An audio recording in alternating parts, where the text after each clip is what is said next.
So our question today, Father, is some people are genuflecting to the tabernacle, and then we also see people bowing to the altar. What's the difference? When should we genuflect? When should we bow? What should we bow to? What should we genuflect to? Let's help the people with those questions. Yeah, those are really good questions. And, genuflecting is an unusual posture. It's not something you see, I've never seen it anywhere else, maybe except in a movie. But if you see in a movie, it's always towards a king, right? So we do acknowledge that we are placing a knee on the ground to somebody very important, and that would be Jesus, of course. Where is Jesus present?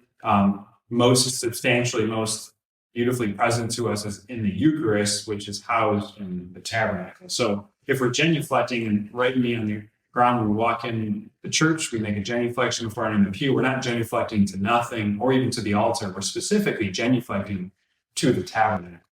And so what makes the altar important for us then? Yeah, so the altar then becomes is the focus during Mass. The altar represents the body of Christ. It's the altar of sacrifice.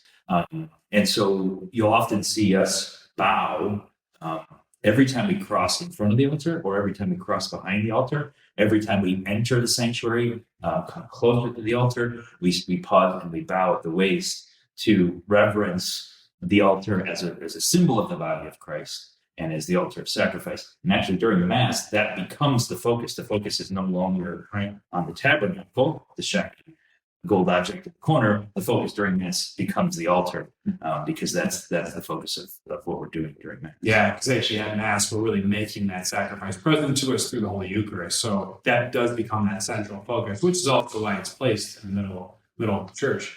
So for you, when you come into church, genuflect to the tabernacle. And then when you leave the church, genuflect to the tabernacle. If you are crossing by the altar, if you're walking through the sanctuary up in front of it, then bow to the altar.